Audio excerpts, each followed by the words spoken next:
Welcome to Enlightenment with Julian, your gateway to a journey of self-discovery and empowerment. In each episode, Julian delves into the essence of wisdom and self-esteem, offering insights and messages to inspire your growth. Now, here's your host, Julian, to guide you on this transformative journey towards living your best life.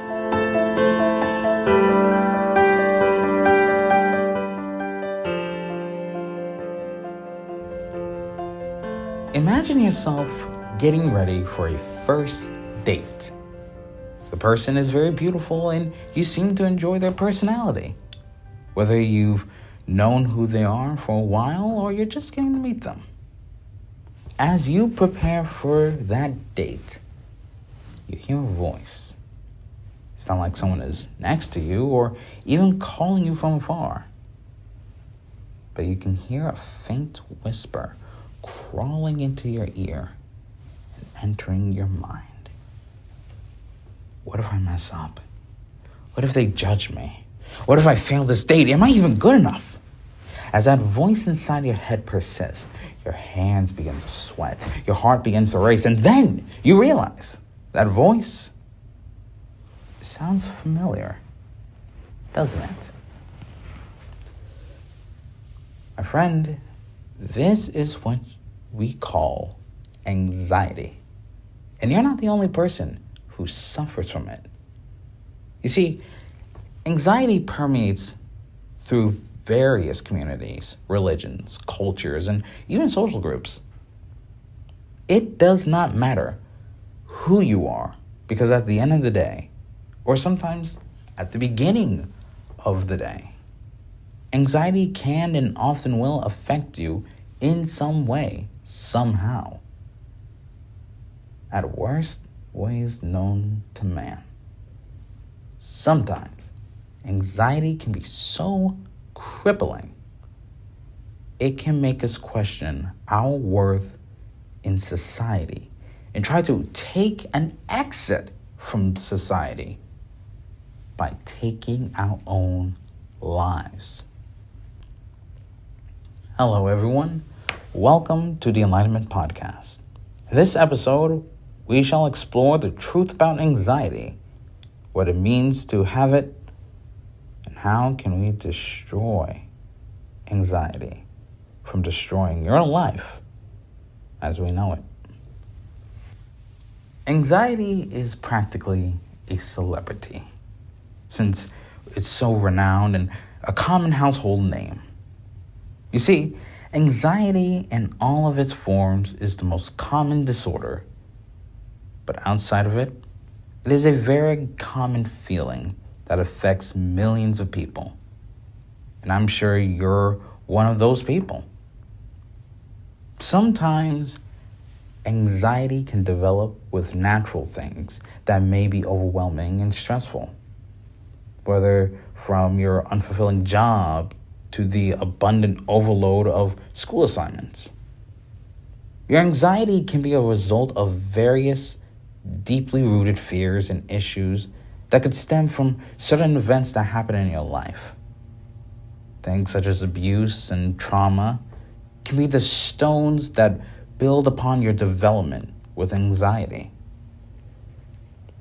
Sometimes anxiety can even be based on being lonely, or just that lingering feeling of uncertainty. Whatever may cause that anxiety in your life, it all traces back to the number one cause for us to feel that semblance of anxiety in the first place. Stress.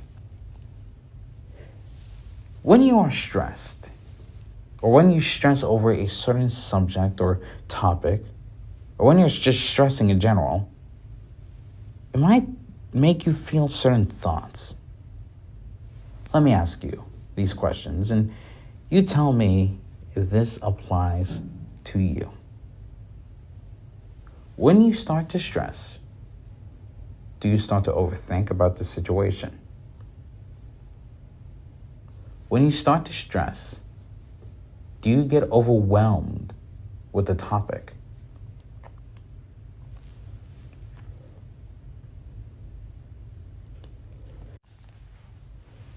Do you feel like it's hard to think with all those thoughts speeding through your mind?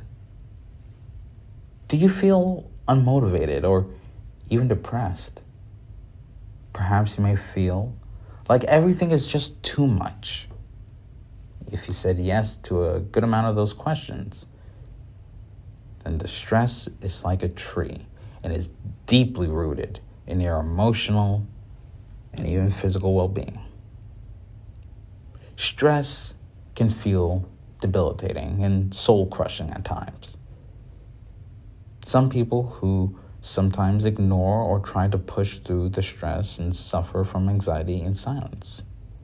Disregard the idea that mental and emotional health, as well as your physical health, are all connected. We try not to display ourselves as overwhelmed because we want to show people, especially those we love, that everything is under control, that everything is fine or will be getting better, when in reality, the stress-induced anxiety causes us to feel imbalanced, and a sense of how things are chaotic and out of order. You see, not addressing the fact that you're anxious and stressed out can do tremendous and extreme amounts of damage. Let's look at the psychological and mental aspects of this.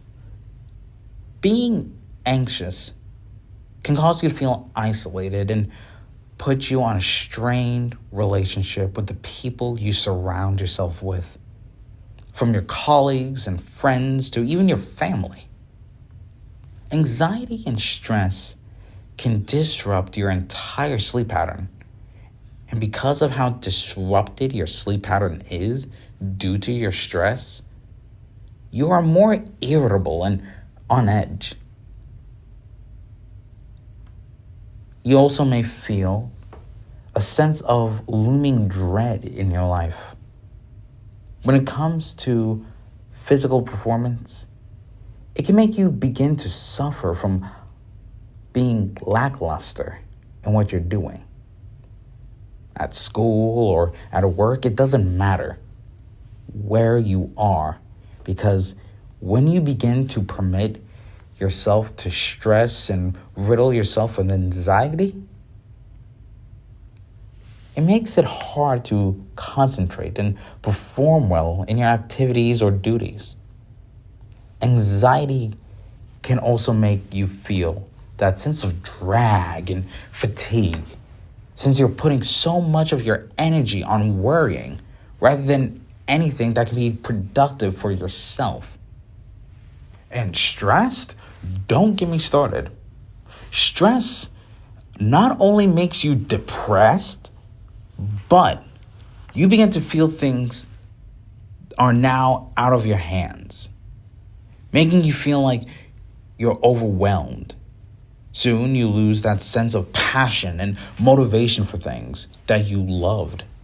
You become more irritable towards your loved ones and withdrawn from a community you partake in.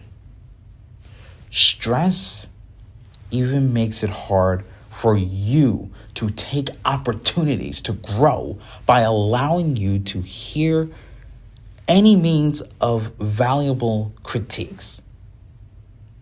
Now imagine all of that put into one person, and that, when you see it, that one person is you.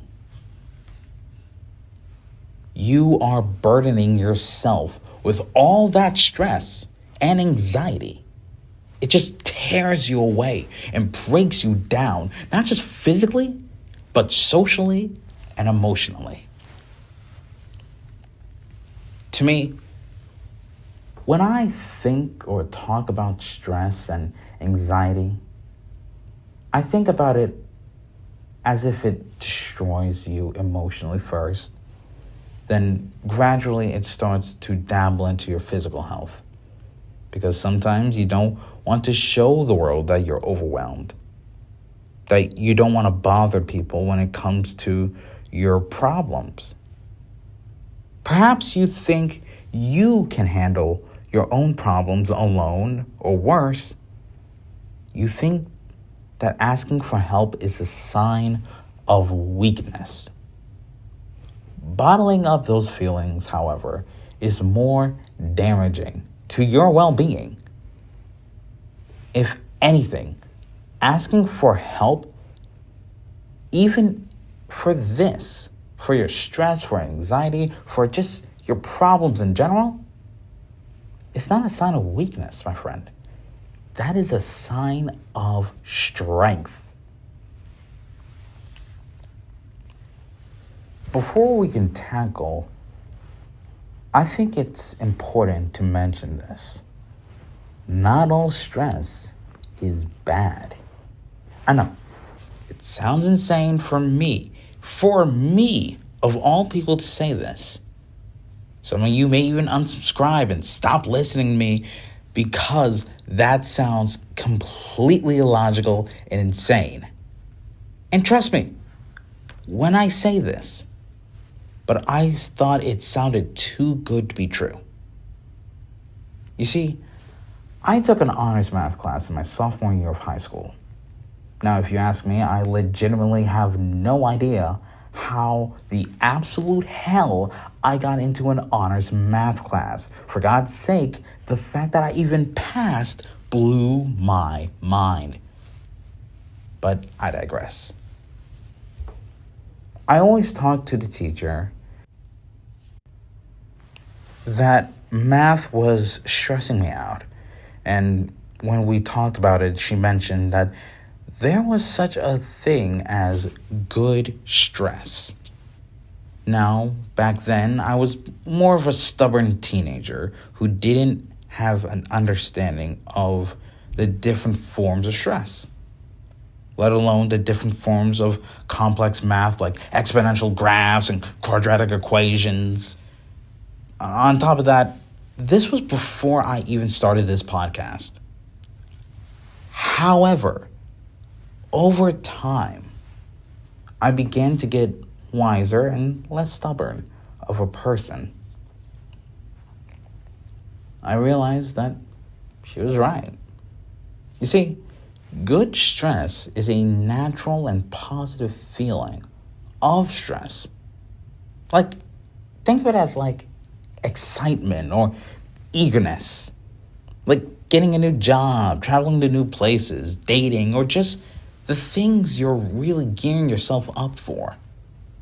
In a way, it's supposed to give you a feeling of being challenged while still feeling accomplished and motivated to keep going and pursuing your goals.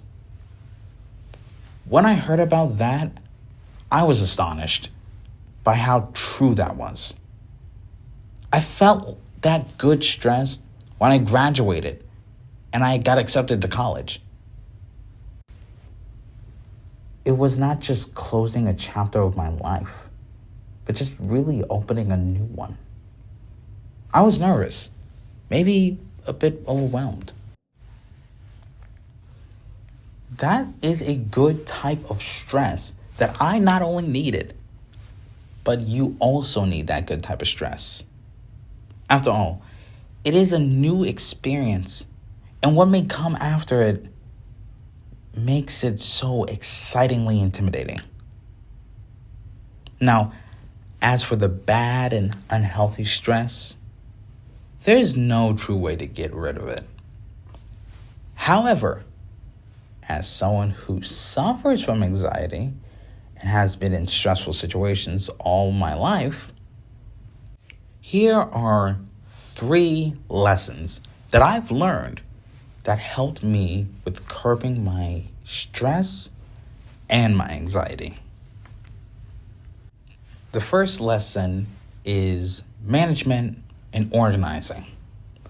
My friend, let me tell you that this is very important because you need to learn how to manage and utilize your time and how to better organize your task that you have for that day or even week. Set reminders on your phone to tell you that you have to do this, or your alarms to tackle an assignment.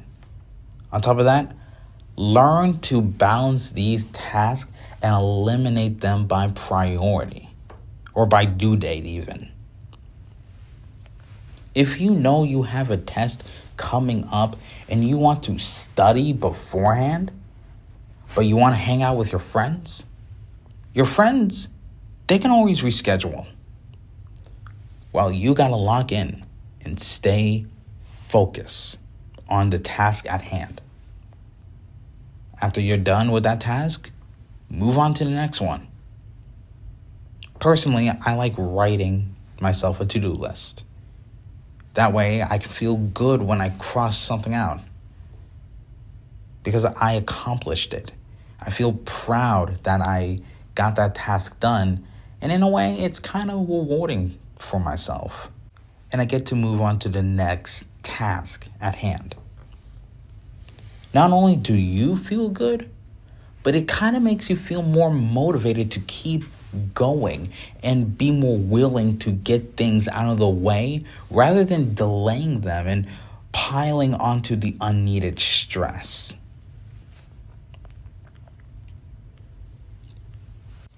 The second lesson that I've learned is mindfulness. You know when you see a person constantly repeats a pattern every single time you're around them? It's also as if you're becoming familiar with that pattern and you almost kind of expect or recognize it when it happens. Let that person be you and pay close attention to what you do whenever you are nervous or when things are becoming too much for you. When you start getting those feelings of being overwhelmed and worrying. With that, you develop a better understanding of who you are when it comes to those feelings. Because you can understand and recognize the pattern that you get when you're feeling those emotions. It is hard not to recognize them, which leads me to my last point. My last point and lesson is coping. You see, we have differing means and solutions to cope with our problems, to help ease our minds, to help us relax and decompress before, after, and even during something that can cause you to stress yourself out and become nervous. This is where you develop a coping mechanism or a way to calm yourself down from the situation before it gets out of hand and out of your control. Some things I either do or used to do can range from deep breathing methods to positive affirmations to sometimes just walking away and getting fresh air. Maybe consulting with a friend or a therapist and counselor. And that's only to name a few. There are tons of ways where you can calm yourself down before things become too much. However, you also have to take account that some of the things you are doing to help calm yourself down may not all be too healthy for you. You have people who smoke, who drink to calm themselves. Now, typically I try to avoid shaming people for certain things like smoking and drinking. After all, it's their life choice, and sometimes people I know told me that smoking even helps them with calming their nerves when they're upset and overwhelmed. My problem lies in where people who do resort to smoking and drinking sees it as their only means of coping with something going on with their lives, to where it forms an addiction rather than an effective coping mechanism. If anything, substances may numb the problem going on in your life, but that does not mean that they'll always be the answer to solve them. Another thing I feel like I need to mention is the idea of self-harm. Now, if you feel uncomfortable listening about the topic, I completely understand, and I recommend you either go further in the audio or video or check out a different episode.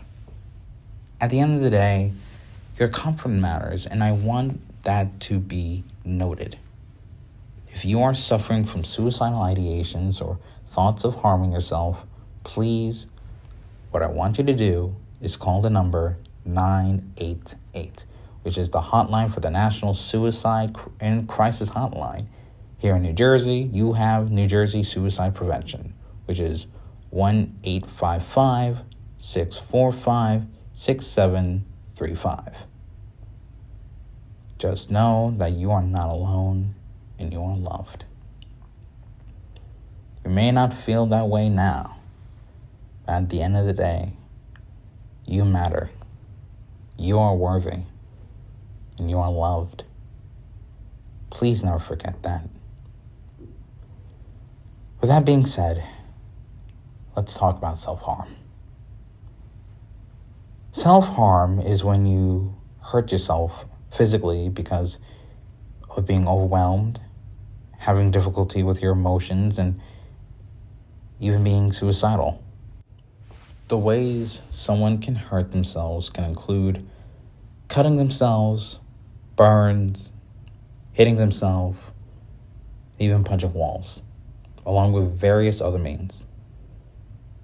Sometimes when people harm themselves, they do it because they feel like destroying themselves is the best way to let go of all that anger and pain and those other caged emotions. People may feel guilty or shame even after doing it. Now, this is a destructive way to solve your issues, and it won't get you anywhere. If anything, it just builds the foundation of a horrible cycle that is just very hard to break and might lead to something far worse, especially suicide. Now, you do have people who, while yes, harm themselves, are not planning to kill themselves. Rather, they may just not have a proper means to channel their emotions in a healthy way that doesn't involve them destroying themselves. I feel like this is a poignant story that I have to tell you. You see, I knew a friend, and he was not happy with himself. He always felt like he was a failure and just wasn't good enough. That he was nothing more but a burden, not to just the world, but even his friends and family. So he began to hit and later cut himself, first with a metal ruler, and then he managed to get his hands on a box cutter and he began cutting himself. He would mainly do it to his arms, and by the school day he would wear long sleeves so that way no one could see or ask him questions about it. Finally, after some time, he just couldn't bear it anymore, and he spoke up. He went to a counselor at a school and spoke up about what he's been doing to himself. Soon, the school called his mom and told her to come meet her son as a counselor, and finally, when she arrived, he confessed to her about what happened and what he was doing and showed her his cuts. She saw the full extent of what my friend was doing, and she was devastated. Her own son, one she truly loved deeply, so deeply, was doing such a tragic thing to himself, and After that, they went home, they talked about it. She let him know that he wasn't alone and that she loved him. That he was the best thing to ever come into her life. My friend gave her the box cutter and she stored it away, and where he couldn't try it again. He would still go through much mental anguish, but he became a stronger person by the end of it, and right now he's doing great. He told me that he may never reach 100% fully, but the fact that he's fine with that, and as long as it's a percentage where it's higher than where he was before, he'll take it. Now, my friend's story may not be like yours. Maybe you don't want to harm yourself the way he does. Maybe it's more emotional self-harm rather than physical. Maybe you don't have a loving mother like he did.